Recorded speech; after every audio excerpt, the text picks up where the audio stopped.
So I want to get a little personal with y'all, you know, real quick. As far as because this is something that I've, you know, that's been holding real close to my heart lately, you know. But y'all ever been discriminated against?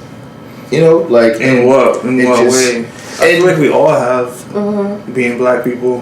Okay. Like walking into so we've all had that experience. Walking into a store, you don't ask for no help. You know what you need, but there's someone following you, peeking around the corner. Okay. It's like, all right, I'm not stealing. I'm trying to shop just like everyone else. Why are you discriminating against me for just shopping?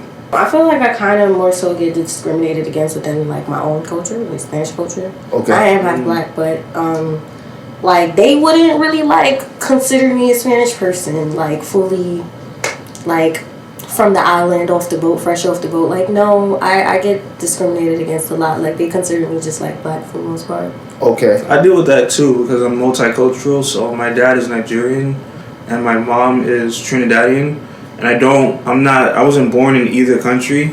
Okay. So I can't really go there and fit in to a certain extent. Right. Yeah. I feel like for me more so it was like I grew up in Puerto Rican household, but I grew up in a black neighborhood. So I'm from the side, but it was predominantly black at the time when I was younger and stuff. And I guess, you know, like the way I carry myself, the way I talk, the kind of people, you know, the people that I hang around with, they don't like particularly consider that like theirs. You know? Okay. Yeah. So they look at you more so as like they look at you before all else as a black woman, you know, instead of like straight up, oh nah, she's Puerto Rican, this and that, you know. I asked y'all these questions off of the fact that, and I've obviously dealt with my fair share of, you know, discrimination. I've been arrested, like a whole bunch of shit, you know, like, but I asked that off of the fact that, you know, since we go through what we go through out here, you know, as normal civilians, I can only imagine how they feel and what they go through, like, you know, incarcerated folk go through, you know, on an everyday basis when it comes to, like, you know, COs treating them, you know, a certain way, and then recently hearing about how they treat people in Rikers Island. I feel like it starts even earlier than that. Like, I feel like a lot of black men and women are mostly targeted. And once they're targeted and in the system, they get harsher sentences, less leniency.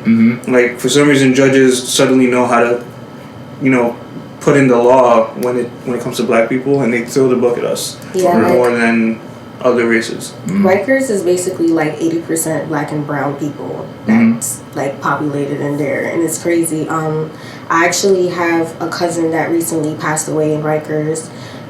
He passed away in September. He passed away from a seizure, and that seizure was it stemmed from him having meningitis. Oh shit! So like, sorry to hear that. Yeah, it's crazy because meningitis is not really fatal if you treat it. But because it's like the way that their conditions in there, like everything is dirty, their cells is not locked, their toilets are plugged up, you can barely use the bathroom, they're sleeping on floors half the time in intake. And most of the people that get arrested, like first they spend like at least a month in intake. You're supposed to be in there for like a week or something like that. And you know, I feel like I don't personally know what the discrimination is like inside the jail, but I feel like it would be kind of hard to because it's mostly like black and brown people. So like my brother is also incarcerated, and he's lighter than me. Yeah. And he gets treated like shit in there, like all the time. Like he's full like Puerto Rican. He isn't mixed with anything. So it's hard to stomach when you get down to like the grand scheme of things of how, like, you know, you're treated. Because I mean, I look at it like this. Obviously, you know, if we get locked up or, you know, get incarcerated, obviously we like, if you actually did it, you're supposed to, you know, do your time. But while you're doing your time, you shouldn't have to go through like unlivable conditions, you know what I'm saying? Right. Even so, you know what I'm saying? I feel like being locked up is already like something that'll fuck your mental up in itself, you know what I'm saying? Like I I spent one night in bookings and I was like feeling some type of way. So I can only imagine getting, driven all the way to Rikers or anywhere else. You know what I'm saying? As you know, I started a petition to shut down Rikers. Yeah. I still believe in it. If y'all want to, we'll put it in. Sign a petition. Yep, it's on change.org. Shut down Rikers. Well, we're gonna link that in the description below. Yeah. I feel like people argue with me about it a lot. It's like, oh, well, if these people done their crimes, like, why shouldn't they get locked up? My thing isn't that they shouldn't take accountability. If you did a crime, you should, take accountability for it, do your time. But I feel like, I thought prison was supposed to be, like, for reform. Like, I thought you were supposed to go in there, do your time, whatever, and come out and get a chance to become a better person. They're supposed to have programs and all these things in there, and they don't have any of that going on right now. Well, that's the thing with prison. It's big business. So all these like big prisons are subsidized by the government. So the more inmates they have, the more money they're going to get. So they're going to want as many inmates in the prisons as possible and keep them there for as long as possible. Right. They don't get the health care that they need. So like I said, something is not as fatal as like meningitis. It could have been easily, treated, and it wasn't. And due to that, my cousin passed away from a fucking seizure. Like, that's crazy to, like, even just talking about it and thinking about it, it's like, it just makes me think how fucked up, like, jails in general are. Like, yeah. But it's not even all jails. It's jails in this country. It's jails in this country, but like countries, I've seen videos of like jails in countries like Sweden, where it's like they're more like apartments. It's just segregated from the rest of society. So there's actually reform. Like, you can get a job there. You can continue your education, and like you can go out and then be a productive member of society after your incarceration, which is the purpose of jail. I think it's just in this country. It's like it's a business. It's a money grab. So right now it's $1 billion industry too. Yeah, because it's just like as bad as Rikers has been. Like, Rikers had problems for years now. There's been people that's been killing themselves after being falsely arrested. I don't know. Was it Khalid Browder? Yeah, that's exactly what I was about to say. That's him. So you would think that they would close this jail by now, but they don't, because clearly they must make a lot of money from it. And they talk about these people who, what about CEOs? They need jobs. They're not coming to work anyway. They're understaffed in there. It's like it's like basically the prisoners is running the jail. It's like a whole bunch of like political shit going on in there outside of, the CEOs be a part of it too. My brother, he complains to me a lot about this CO that's I think she's like one of the medical staff, and he says she kind of like just fucks with him like all the time. She even went out her way to change his PIN for like when he goes to make calls and stuff like that, so that way he wouldn't make calls. And he said he overheard her having a conversation with another CO, basically him telling her like, oh, you wrong for that, and she replied like, oh, that's just the beginning.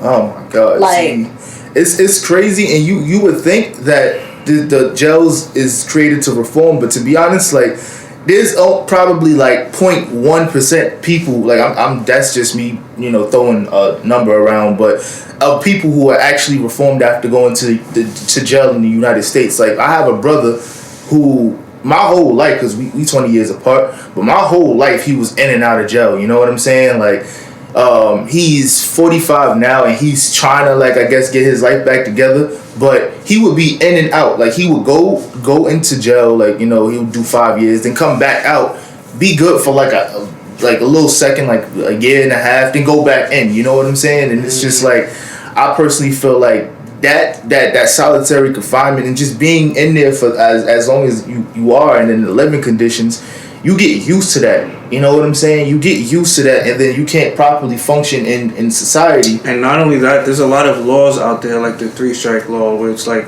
you have 3 strikes and then you're just, whatever you do after that 3rd strike, you're just in jail for life. There's a lot of laws that kind of put things in place for people to reoffend and then go back for longer. Yeah, our prison system and our justice system is really fucked up. They don't give you good jobs, like, once you get out, if you have That's another record. thing. There's so many layers to this. It's so much It's so hard to break down in a few minutes. We can have conversations about this for hours. But I mean, if y'all had like any idea of how it could make it better, like what would you recommend? That's a great question. I guess the best option for everyone would be to sign petitions like the Closing Down Rikers, closing down these like really big industrial jails that are pretty much slave farms because they use slave labor to do whatever and pay like 25 cents for an hour of work for prisoners, which is insane. It's probably us. Yeah. I think I heard 13 cents somewhere. Yeah, it's actually, I think it's less than 25. Over time, I think we should just like, be very selective of who we put in office, even though like I feel like at the end of the day, a lot of these politicians, they have their own agendas, like, you know what I'm saying? You see what's going on with like, the mayor of New York and, how he was talking initially versus how he's talking now. And then, a lot of people could easily be swayed to like vote for certain people. You know what I'm saying? Or shit, even further, the president and the vice president of the United States, which is hilarious because it's like, to me personally, I don't see how people can't see that a lot of these politicians are disingenuous, but that's all of it is disingenuous if you really think about it. Like, I haven't seen any of the presidents or anybody do anything they said over the past like how many years, besides Trump. Maybe he did exactly a lot of the things that he said.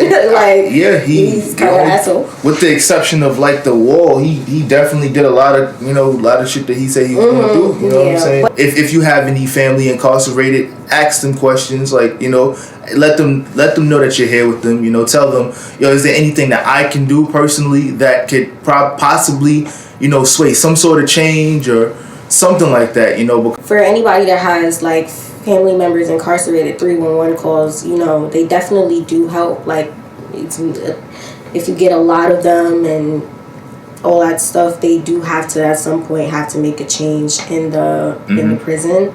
I do 311 calls all the time. Okay. My brother makes me call them like damn near every week, like tell them this is what's wrong, this is what's wrong, this is what's wrong. And it's a give and take because sometimes when you have to me personally, I give my name because you can anonymously put in a report. But I give my name, so those people eventually find out my brother has the same last name as me. They find out who it is. They can be targeted in some kind of way, but I feel like you gotta do something. Like, sometimes you have to be the person willing to take the backlash of things so things could change. So and that's why I tell my brother all the time, to hold his head up in there, because I know they be trying to get them, especially the COs, like they really do treat like the people in there like trash. And there's some of them that do go in with like trying to help or whatever, but most of the time they do play a part. Straight dick eating. Yeah. Straight dick eating. Even though they're corrupt, talk to your local politicians and lobbyists. Like, they're public servants. Let them serve. Yeah. Put them on the spot. Go to rallies. That really does help. My aunt goes to a lot of them now. Do everything with my cousins. So that definitely shows. It keeps the media covering what's going on in Rikers, and as long as it stays in the media, like something eventually is gonna happen. For real. So